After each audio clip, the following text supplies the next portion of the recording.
Gua bakal ngebahas soal tim. Pintu channel L-Trisana telah dibuka. Para penonton yang telah memiliki kuota internet untuk segera diam di depan layar Anda. Hai teman-teman, thank you banget yang udah masih mau menonton video ini. Berarti kalian adalah orang yang mau menerima masukan dari gua. Begitupun kalian adalah orang yang idealis. Oke, thank you banget sekali lagi. Jadi untuk episode kali ini, di episode Remind We Unperfect, gua bakal ngebahas sesuatu tentang bisa berkaitan dengan pekerjaan, bisa berkaitan dengan sekolah, bisa berkaitan dengan sebuah komunitas. Jadi apa sih yang bakal gue bahas kali ini? Gue bakal ngebahas soal tim. Jadi tim ini adalah yang mau gue sharing bagaimana kalian bisa membangun tim yang sangat kokoh. Jadi kalian harus menerapkan poin yang gue kasih ini. Pertama, kalian harus saling support. Misalkan tim kalian terdiri dari 3 orang. 3 orang ini kalian mempunyai visi dan misi masing-masing. Misalkan si A punya visi yaitu bagus dalam 60%. Dan gua mempunyai visi dan misi bagus dalam 80%. Si C punya visi misi bagus kisaran kurang lebihnya 50%. Dari 60, 80, 50 kita harus combine. Apa aja sih poin yang bagus gitu loh untuk kita masukin. Misalkan cuma beberapa poin dari 60% tadi, ya udah ambil kisaran 40%. Gua 80% ambil kisaran 60%. Dia 60% berarti ambil kisaran 50%. Kita combine. Jadi istilahnya jangan mau cuma sepihak doang yang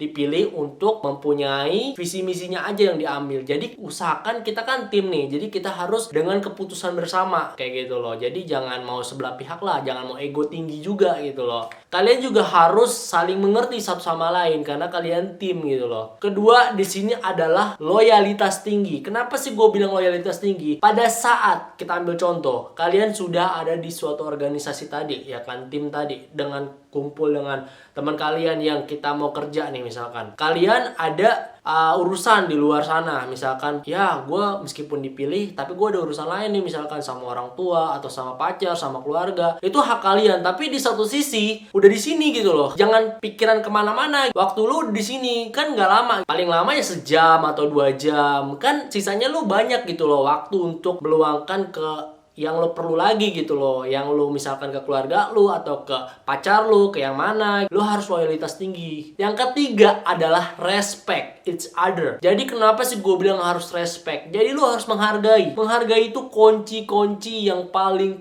bener-bener paling utama banget deh istilahnya. Kalau lo gak menghargai orang lain juga gak menghargai lo. Justru lo bisa diomongin dan tim lo bakal pecah. Kita ambil contoh kayak gini. Misalkan lo melakukan sebuah adegan dialog, di mana dialog itu misalkan kita contoh si A. Si A dengan lo itu orang yang sabar. Dan misalkan si B. Si B ini adalah orang yang egois. Nah, otomatis si B ini kebanyakan bertingkah. Mau nggak mau kan lo harus ngikutin dulu dong. Ngikutin alurnya si B. Nah, lo sabar dulu nih. Sabar. Lo hargai dia. Nah, ntar ketika dia emosinya sudah turun, ya udah, lo baru bisa masuk nih ngasih tahu karena si B ini egonya tinggi. Nah, gimana caranya bisa membawa diri lo supaya si B-nya ngerti nih. Kita kalau misalkan tim saling gak respect, istilahnya egonya sama-sama tinggi, tim pasti pecah belah. Nah, mau nggak mau kan kita sebagai orang yang bener-bener ingin memajukan tim kita harus banyak bersabar kayak gitu loh. Makanya dari sekarang harus menghargai orang lain bakal menghargai lo gitu loh. Respect itu banyak kok lika-likunya, tapi ya bagaimana kita membawa diri kita untuk bisa baur dengan orang tersebut yang ada di tim lo itu. Terus understand responsibility. Artinya apa sih? Yaitu lo harus paham tanggung jawab lo. Jadi misalkan nih di satu sisi si A ketua, gua sebagai anggota, yang satu wakil. Otomatis yang mengambil sebuah keputusan yang besar kan pasti ketua. Gua sebagai anggota ya mensupport ketua gitu loh. Nah, ketua juga harus mengerti anggotanya. Begitupun wakil. Wakil ini tugasnya sebagai pendukung di mana ketua ini gitu loh. Jadi gua biasanya kalau sebagai anggota itu pasti komprominya pertama ke wakilnya dulu. Biasanya wakil menyampaikan. Nanti kalau misalkan belum didengar juga ya berarti anggota-anggotanya ini ya kita bener-bener harus dikumpulin dilakuin. Mau nggak mau anggotanya ini harus buka suara gitu loh, untuk si kepalanya ini mendengarkan kita. Kita juga harus sadar dengan tanggung jawab kita. Kalau anggota ya udah nggak usah kayak egonya tinggi kayak gitu loh. Ngerti ketuanya juga, harus paham juga gitu. Kasihan ketuanya. Misalkan sebagai sekretaris, ya udah sekretaris tahu kewajiban lu nulis gitu loh. Jangan istilahnya misalkan lo sekretaris terus lo ngatur-ngatur uang. Jangan kayak gitu. Bendahara juga kayak gitu. Misalkan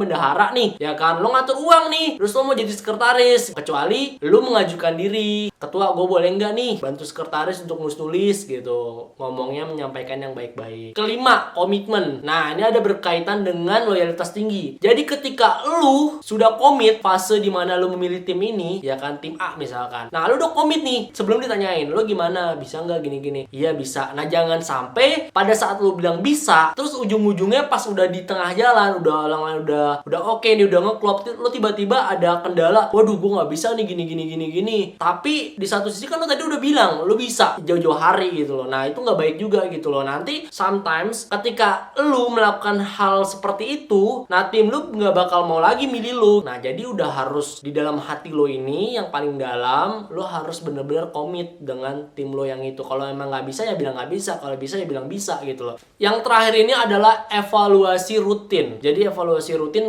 maksudnya bukan setiap hari atau gimana ya. Jadi gini loh, evaluasi rutin yang pengen gue kasih tau ke kalian adalah, misalkan nih kalian butuh suatu pengkritik gitu loh, entah itu dari teman kalian yang udah ahli istilahnya atau yang emang bergerak di bidang itu, ya kalian panggil dia. Atau misalkan siapa gitu orang lain yang menurut kalian percaya untuk mengkritiknya bagus, dek tolong dong koreksiin dong tugas gua nih sama kelompok-kelompok gua mau di ini ada yang kurang nggak nih kayak gitu. Nah, evaluasi dalam seminggu nih kalian juga harus perlu catatan, oh kurangnya apa, dicatat juga. Misalkan si D bilang, wah kayaknya paragraf ini kurang deh gini, atau misalkan wah lo kayaknya yang tadi gue bilang gimmicknya atau gini deh pas lo berdialog kayak gitu kan, atau misalkan kakinya begini deh. Nah, lo harus perlu catatan juga tuh di situ, oh gue kurangnya ini. Kalau misalkan kalian pinter ya nggak perlu catatan, ya it's okay. Oke teman-teman, kesimpulannya adalah jadi suatu tim itu harus yang namanya saling mengerti. Kalau bisa, kalau udah dewasa jangan saling egonya tinggi, terus saling memahami juga satu sama lain. Jangan mau hanya di ngertiin aja tapi lu nggak bisa ngertiin orang lain. Nah, itu parah banget gitu loh. Oke teman-teman, segini aja. Kalau jika kalian ada pertanyaan dan setuju, kalian komen. Dan kalau kalian suka, kalian like. Jika kalian nggak suka, kalian dislike. Oke, sampai jumpa di next episode Remind We Unperfect, and bye.